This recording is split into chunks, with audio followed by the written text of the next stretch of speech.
Right, hello all. I'm doing a video on the removal and replacement of the brake pads on the ZZR 14. I've replaced the front ones recently with some Brembo sintered track street pads, and they've been fantastic. The OEM pads seem to grip initially, but tend, I find, to fade during sort of prolonged use and heavy braking. And so these sintered pads by Brembo have been fantastic. In fact, they seem to get better with the more prolonged use you have with them after prolonged braking. So I'm really pleased with them, so I'm going to do that on the rear.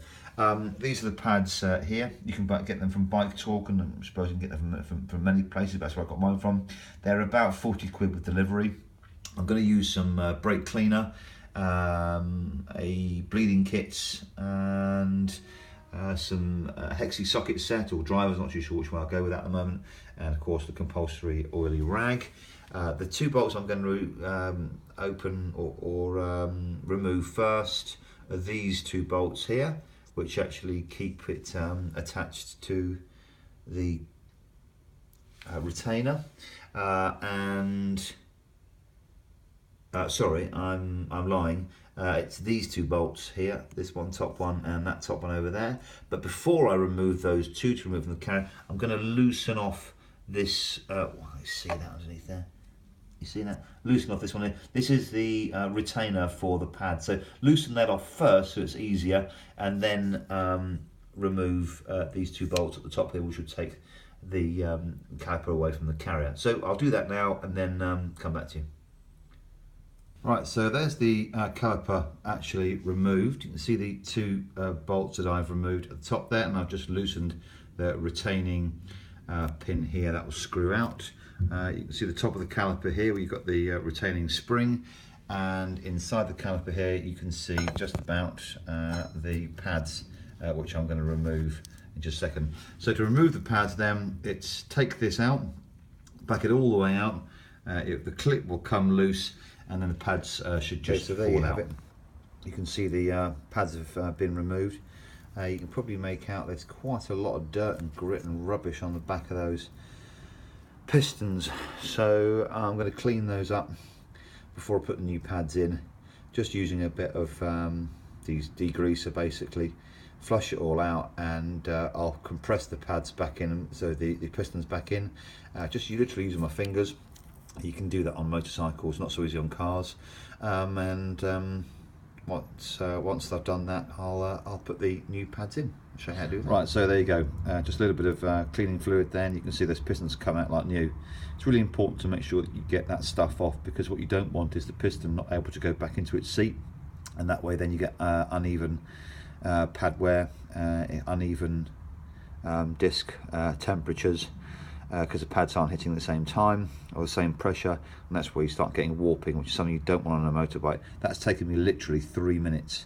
Really important thing here is to make sure that you take all of that fluid away, clean it up properly, dry it out thoroughly, because what you don't want is any of that cleaning fluid going onto your brake pads. That's a big no-no. The other thing is, you may have noticed that the pistons are extended a little bit. That's because I pressed the rear brake lever to have the pistons come out a little so I can clean them properly. One word of warning here: don't let them come out too much, because they will just drop out, and when they do that, out comes a load of fluid and you're looking at a complete bleed, and it's a nightmare. It happened to me on the front brakes, and yeah, made it quite a long job. So just get them out about that much, about half an inch, give them a clean, and then just force them back in with your fingers.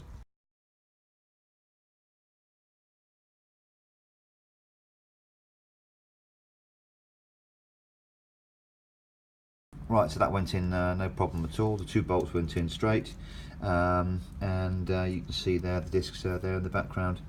Yeah, all pretty straightforward really. Next thing to do is to make sure that you press your rear brake pedal a few times to make sure the pads are seated correctly, which I've already done. Literally 2 or 3 applications and it's job done. Next thing to do is to bleed the brakes. Take the nipple cover off, put your bleeding tube on there, undo that 8 to 10 mil, and I'll show you how to do that. Set up them. There's the 10 mil spanner. I'm just about to rotate that anti-clockwise, lefty loosey. I'll put the tube over the top, Make sure that everywhere around it is protected. Don't let any brake fluid get anywhere near anything. It's very corrosive. You know, you can wash it off pretty quickly and then that should be fine. But if you leave it on there, it's just going to eat through whatever it comes in contact with, particularly brake pads. That's definitely a no-no. So just put it around your wheels and stuff. So if you get it on there, you can wash it off. It's not a big deal, but make sure you do it quickly. And then what you want to do is loosen the top off of your brake reservoir so the air can get in, so you can start bleeding the brakes. So here's the bleeding kit, simple bottle. I've got this from Halfords. I'm going to just place that over the top. I'm a bit cack-handed here. We're trying to do this with a video, but anyway, place that over the top. Once it's on, we're going to undo the nut like so. That should be enough.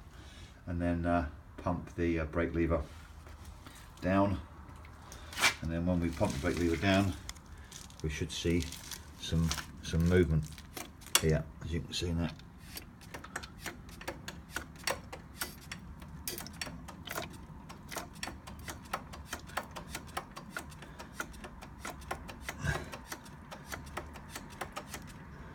Now let's see how much fluid is left. That's pretty much all of it gone. So I'm going to start putting some fluid in the top and then just keep bleeding it to make sure there are no bubbles. That's the replacement of the brake fluid, because it hasn't been done for a while. In fact, I tell you what, I'll keep doing that now so you can see that the air comes in.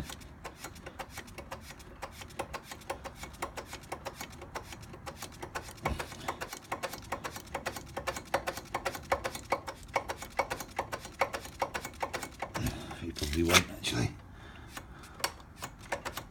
It's just holding it there. That's it. Now you can see the lever is completely free. Nothing going on there at all. There's no pressure. We're now sucking in air. So just close that off for a second. And what we'll do now is top up the reservoir and continue the process until we get all the air out, and I'll show you that. The reservoir's all topped up now. I've surrounded it by rags as well to make sure that no fluid leaks onto any parts of the bike. And going to continue now to pump the rear brake and get the air out of the system. And first of all, need to undo this, of course.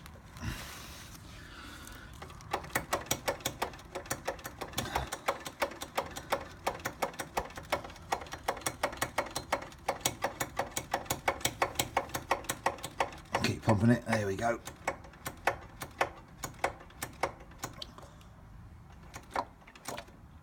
See where the air is. Keep pumping. It's coming through nice and clear. Check the reservoir, needs a bit of a top up.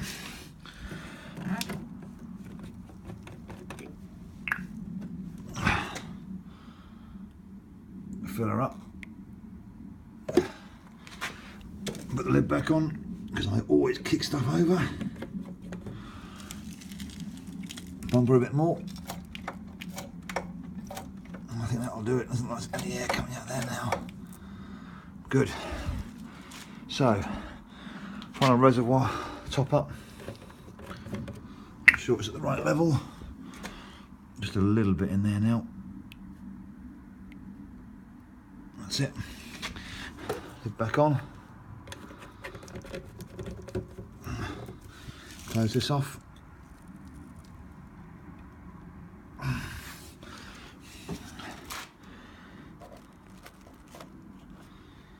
Replace the cap.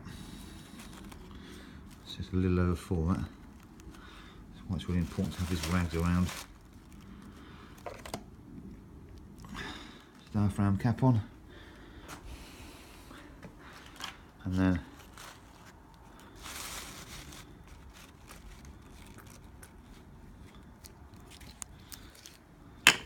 get all this out of the way.